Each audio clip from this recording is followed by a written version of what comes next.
Welcome back to Coffee and History. Got a little sore throat thing going on, so bear with me. My voice is a little messed up. I wanted to go ahead and do part 2 of the Facebook Q&A. And we left off with MK Ultra, and I'm going to get into the Great Australian Emu War. So,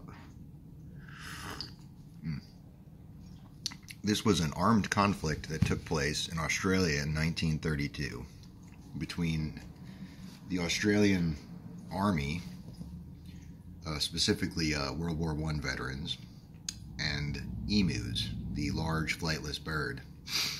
So, what you had going on at the time was, one, Australia had two problems, really. They had this huge population of these emus that were going around and just wreaking havoc with their agriculture. And then two, they had, tens of thousands of World War I veterans who were looking for jobs, restless, getting into fights, drinking, the whole shit. So they decide they're going to go ahead and kill two birds with one stone. Pun. Anyway, the government goes ahead and grabs up a couple of these guys under a Major Meredith, who was a pretty distinguished Australian infantry officer. They allocate them a couple of Lewis guns, which were heavy machine guns at the time, some ammo, and they say, hey, go out and work up some ambushes and things like that, and let's see if we can't get rid of these birds.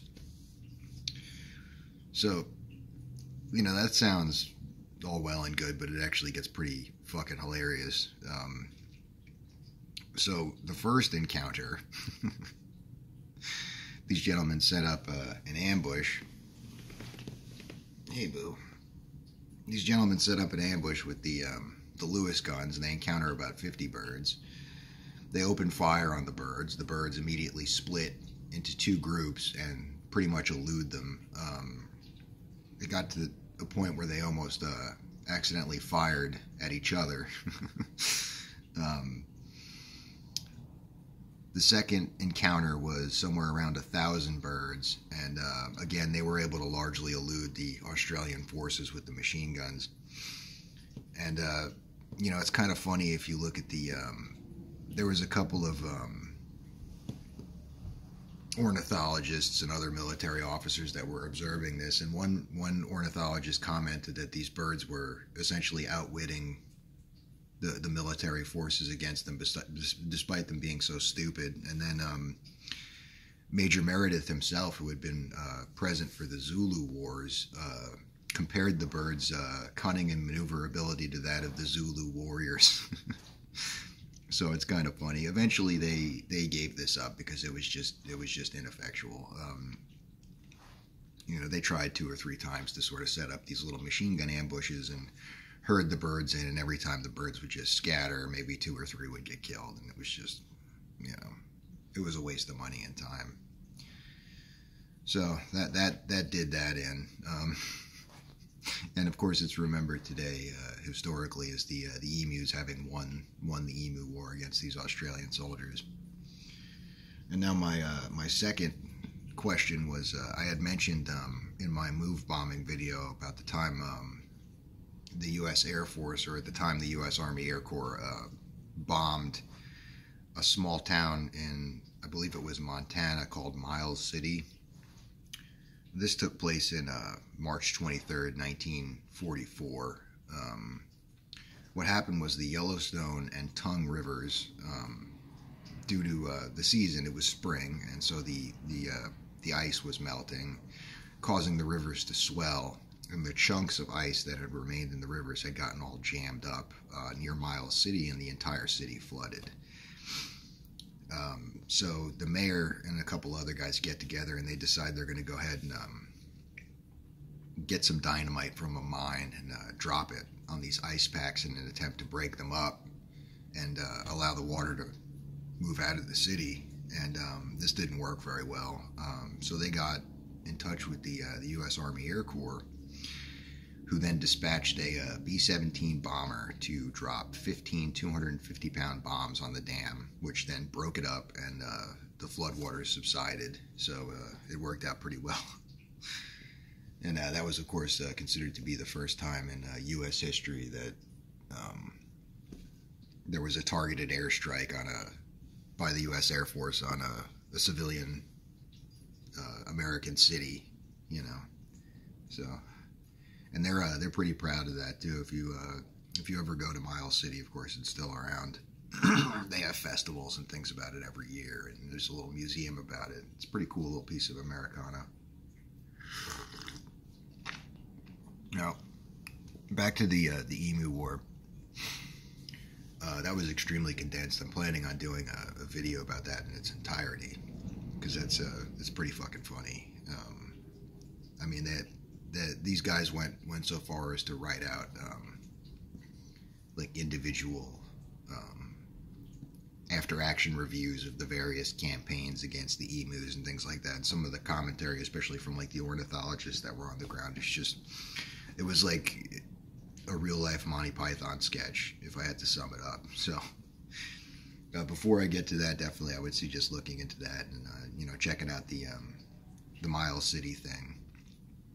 And now the last thing I want to get to, this is another sort of conspiracy thing. Operation High Jump, which, if you don't know, was immediately after World War II, the U.S. Army deployed pretty much the entire carrier group to Antarctica and landed a couple of Marine Expeditionary Units there, and it was a whole big deal that they had sort of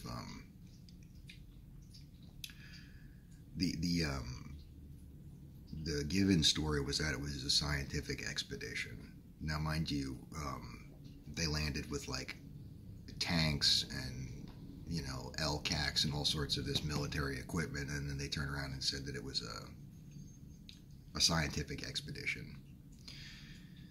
So, of course, this spurned all sorts of insane sort of conspiracy theories, the most popular being that there was a Nazi stronghold in Antarctica, and that was the U.S. military's attempt to wipe out the last pockets of Nazism on the planet after the war. And now there's actually a little bit of truth to that.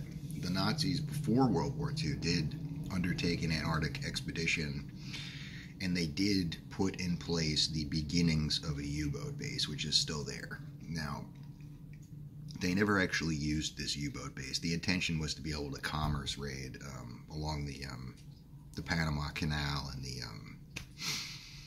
the southern part of South America, because a lot of shipping goes through those areas. So they were going to set up a base right there so they could have their U-boats right in place if anything happened. The problem was they were unable to reliably supply this base with food and fuel and things like that. It was just logistically impossible, so they abandoned it. So the second rumor now is that there was some sort of UFO base. I believe it was, I can't remember the guy's name. I think it was Perry that flew over the South Pole the first time. There's some sort of thing that got released that he saw, like flying saucers or something like that. But that ended up being it was an uncorroborated news story based on a misquote by Perry. He said something to the effect like, we don't really know what could be down there under the ice type thing. And then this newspaper, I can't remember which, I think it was out of South America somewhere, took it and ran with it, saying that he believed that there was weird shit under the ice or something like that. And then it snowballed and turned into him seeing flying saucers. That's not true at all. So what actually was going on with High Jump? Well,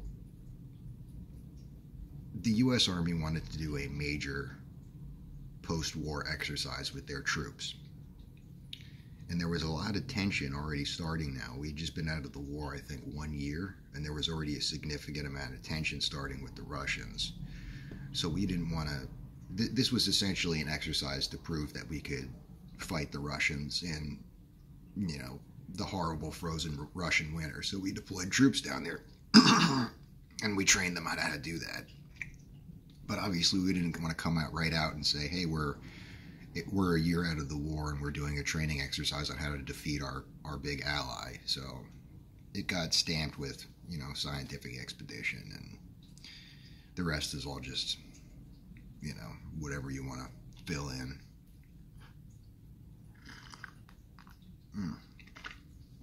So thank you for watching my Q&As, and thank you for submitting topics. Except for Chelsea, she submitted way too many, and that was ridiculous. But I appreciate you being a fan. And I hope you enjoyed. Stand by for more videos when my throat's feeling a little better.